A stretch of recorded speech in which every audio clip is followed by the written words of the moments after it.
اعوذ باللہ من الشیطان الرجیم، بسم اللہ الرحمن الرحیم۔ دوستو، آج کا ہمارا موضوع ہے آخرت کی فکر، کہ جو لوگ اپنی آخرت کی فکر کرتے ہیں وہ ہمیشہ کامیاب ہیں، اور جنہیں دنیا کی فکر ہے اللہ تعالیٰ ان کو دنیا میں لگا دیتا ہے۔ ان کی ڈھیل اللہ تعالیٰ اتنی چھوڑ دیتا ہے کہ انہیں دنیا کی مال و جان کی فکر ہوتی ہے، آخرت کی فکر نہیں ہوتی۔ حالانکہ روز قیامت ہمارے ساتھ جو سب سے پہلے سوال کیا جائے گا وہ اسی موضوع کا سوال ہوگا کہ آج کیا لے کر آئے ہو بھائی، کتنا کچھ لے کر آئے ہو، کامیاب ہوئے ہو کہ نہیں ہوئے ہو۔ تو سب سے پہلے تو ہمیں آخرت کی فکر کرنی چاہیے۔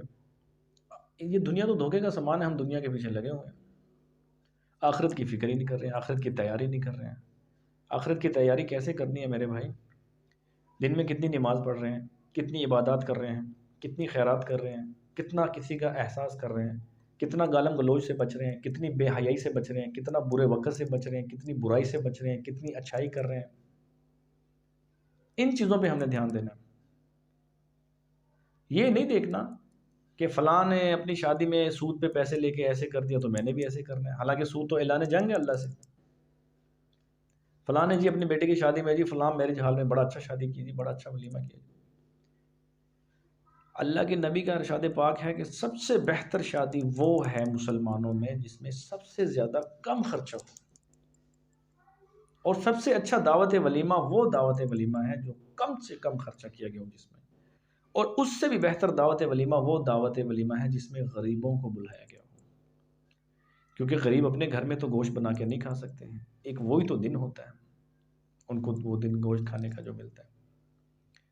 کم سے کم جس میں خرچہ ہو وہ بیسٹ شادی، میرے نبی نے بتایا کہ سب سے اچھی شادی وہ مسلمانوں کی شادی۔ آج ہم تو سٹیٹس لگاتے ہیں، میری جی شادی پہ 1 کروڑ روپیہ خرچ ہوا جی، میری شادی پہ 1.5 کروڑ روپیہ خرچ ہوا جی، میری شادی پہ 2 کروڑ، 50 لاکھ، 1 لاکھ، 10 لاکھ، 50 لاکھ۔ یہ میرے بھائیوں، میرے نبی کیا فرما رہے ہیں کہ سب سے اچھی شادی وہ ہے جس پہ کم سے کم خرچہ کیا ہو۔ تو آج ہم کیوں ایک دوسرے سے پیچھے چلے جا رہے ہیں؟ کیونکہ ہم ایک دوسرے کو کاٹ رہے ہیں، برداشت نہیں کر رہے ہیں، کاٹ رہے ہیں۔ برداشت کرنا سیکھے تو ہم اپنے نبی کی سنت کو زندہ کریں، کیونکہ میرے نبی نے جیسے اپنے لخت جگر بی بی زہرا سلام اللہ علیہا کی شادی کی، بی بی فاطمہ الزہرا مولا مشکل کشا سے، تو ہم ان کی زندگی کو بیک گراؤنڈ پہ جائیں، فالو کریں، دیکھیں، پڑھیں، لکھیں، کیا انہوں نے کیا کیا کیا۔ آج جس بچے سے پوچھو جی میں نے تو ابھی جاب کرنی ہے، میں نے جی اپنے پاؤں پہ کھڑا ہونا ہے، میں نے ابھی کیا کرنا ہے، میں نے کیا کرنا ہے، میں نے یہ کرنا ہے، وہ کرنا ہے۔ حالانکہ اسلام ہمیں ایسا دین ملا ہے جو کہتا ہے کہ سب سے بہتر شادی ہی وہ ہے جس پہ سب سے کم خرچہ ہوا،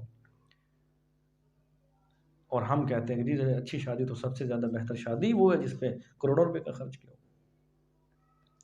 میرے نبی نے فرما دیا سب سے بہتر ولیمہ اور دعوت شادیاں وہ ہیں جن میں غریبوں کو بلایا گیا ہو اور کم سے کم خرچہ کیا گیا ہو۔ اللہ تعالیٰ ہمیں معاف فرمائے، ہم کس طرف جا رہے ہیں میرے بھائیوں؟ مرنا ہے، آخرت موت ہے، آخرت کی فکر کریں۔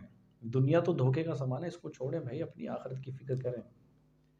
تو اللہ رب العزت ہمیں آئندہ سے اپنے آنے والے بچوں کی شادیوں میں کم سے کم خرچہ کرنے کی توفیق دے، اور اللہ ہمیں نبی اور آل نبی کے راستے پہ، سنت پیغمبر پہ اللہ چلنے کی توفیق عطا فرمائے۔ کہاں جا رہے ہو بھائی؟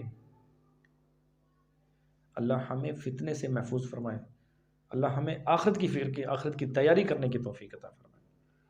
جو لوگ اپنے یہ ناک کے لیے کام کر رہے ہیں نا، اللہ تعالیٰ روز قیامت ان کو یہیں سے پکڑے گا اور گھسیٹ کے پھینکے گا، کیونکہ جب نماز میں سب سے پہلے ہماری ناک لگتی ہے زمین پہ تو اس کا مطلب ہے کہ یہ تکبر سب یہیں رہ جانا ہے۔ تکبر جو ہے اللہ کی ذات کے لیے بنا ہے، متکبر ذات جو ہے وہ اللہ کی ذات ہے۔ اپنے سے کسی کو نیچا دکھانا یہ سب سے بڑی بیماری آج مسلمانوں میں، کہ جی میں بتاؤ جی میں چودھری ہوں، میں ارائی ہوں، میں وہ ہوں، میں وہ ہوں۔ قوموں کو اللہ نے پہچان بنایا ہے، ہم نے ان پہچان کو گلے میں لٹکا لیا جی اپنی بدماشی سمجھ کر۔ میرے بھائیوں، ہمارا قبیلہ نبی صلی اللہ علیہ وسلم سے تو بڑا قبیلہ نہیں ہے، ان کے خاندان سے بڑا تو خاندان نہیں ہے، ان کے قبیلے سے بڑا تو قبیلہ نہیں ہے، ان کی رشتہ داریوں سے بڑی تو ہماری رشتہ داریاں نہیں ہیں، ان کی زندگی سے بڑی تو نعوذ باللہ ہماری زندگیاں نہیں ہیں۔ تو کس چکر میں ہم کہاں جا رہے ہیں؟ تو لہٰذا اللہ تعالیٰ ہمیں نبی اور اللہ کی اطاعت کرنے کی اللہ تعالیٰ ہمیں توفیق عطا فرمائے، اللہ تعالیٰ ہمیں عمل کرنے کی توفیق عطا فرمائے۔ جزاک اللہ.